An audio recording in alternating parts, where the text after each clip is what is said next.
Terkadang, yang paling menyakitkan, justru adalah pintu pertama menuju siapa dirimu sebenarnya. Kita sering bertanya, kenapa harus aku yang mengalami ini? Padahal di balik setiap luka, ada sesuatu yang sedang diam-diam berubah di dalam diri kita. Cara kita melihat hidup, cara kita memahami orang, cara kita mengenali diri sendiri. Rasa sakit itu bukan hanya perasaan. Itu adalah sinyal bahwa sebuah babak lama sedang ditutup, dan sebuah versi baru sedang dipaksa lahir.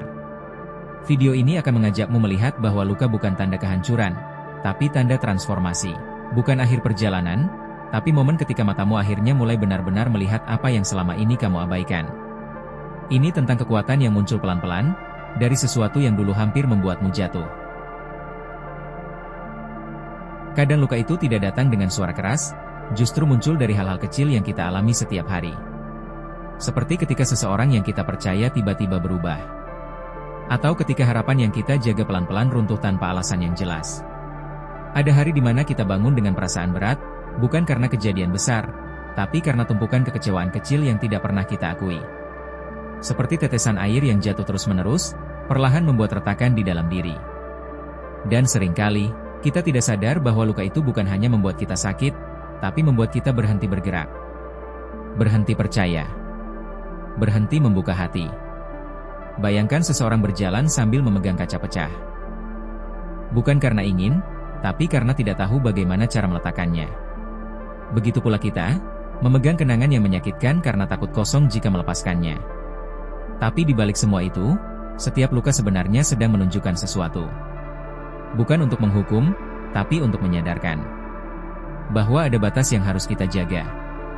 Ada orang yang tidak lagi seharusnya kita pertahankan. Ada versi diri lama yang harus kita tinggalkan. Dan perlahan, tanpa kita sadari, rasa sakit itu sedang membentuk mata baru di dalam hati. Mata yang lebih jernih. Mata yang lebih mengerti. Mata yang lebih kuat. Ada satu hal yang jarang kita sadari, luka tidak hanya menyakitkan, tapi juga jujur. Ia tidak pernah berbohong tentang siapa yang benar-benar peduli, apa yang perlu kita tinggalkan, dan bagian diri mana yang harus kita perbaiki. Selama ini kita mengira luka itu kutukan. Padahal, luka adalah cara hidup menunjukkan apa yang selama ini kita abaikan. Luka membuat kita berhenti, diam, lalu mendengarkan suara yang paling kita takutkan, suara dari dalam diri sendiri. Saat kau kecewa, kau mungkin berpikir dunia memperlakukanmu tidak adil. Tapi di titik paling sakit, muncul kesadaran kecil, bahwa kamu tidak bisa lagi menjalani hidup dengan cara lama yang membuatmu hancur.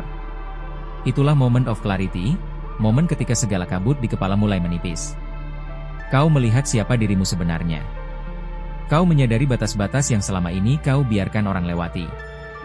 Kau mengerti bahwa tidak semua orang layak diberi akses ke hati yang tulus. Dan tiba-tiba, sesuatu terasa berbeda.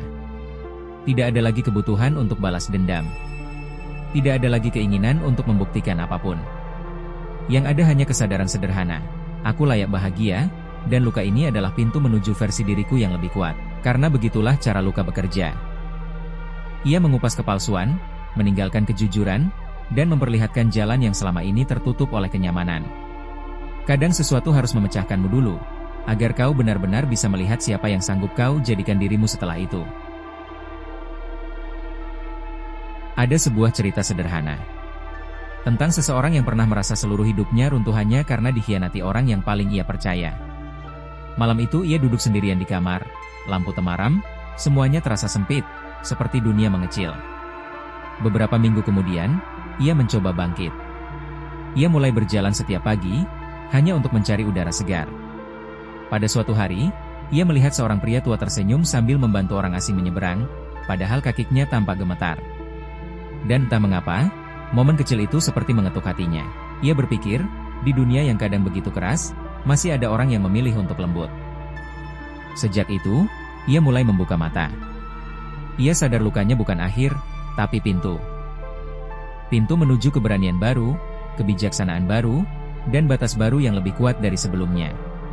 Luka itu memang menyakitkan, tapi dari sanalah ia belajar membedakan siapa yang tulus, siapa yang hanya datang ketika senang, dan siapa dirinya sebenarnya ketika hidup memaksanya jatuh. Momen itu mengajarkan satu hal, terkadang, Tuhan mengizinkan hati kita retak, supaya cahaya bisa masuk. Kadang, Bukan jawaban yang kita butuhkan, tapi ketenangan untuk menerima bahwa yang terjadi, memang harus terjadi. Tarik napas, dan sadari bahwa luka yang dulu membuatmu runtuh, hari ini membuatmu lebih peka, lebih hati-hati, lebih dewasa, lebih bijak terhadap siapa yang boleh masuk ke hidupmu. Kini aku memilih diriku sendiri. Aku tidak lagi mengulang pola yang menyakitiku. Aku pantas hidup tenang, meski jalannya pelan. Aku pulih, satu langkah setiap hari. Biarkan hatimu percaya bahwa Tuhan tidak pernah mengosongkan sesuatu tanpa menyiapkan sesuatu yang lebih penuh. Apa yang hilang, memberi ruang agar yang lebih baik bisa datang. Dan jika hari ini kamu masih merasa berat, ingatkan dirimu, tidak apa-apa memulihkan diri, meski perlahan. Tidak apa-apa rehat. Tidak apa-apa butuh waktu. Semoga hatimu dijaga dari hal-hal yang melemahkan. Semoga bahagianya datang tanpa kamu paksa. Semoga langkahmu ringan. Dan semoga kamu menemukan kedamaian yang selama ini kamu cari. Kalau kamu merasa segmen ini menyentuh sesuatu di dalam diri, cukup simpan video ini, dan dengarkan lagi saat hatimu mulai lelah. Aku ada di sini untuk menemani perjalananmu.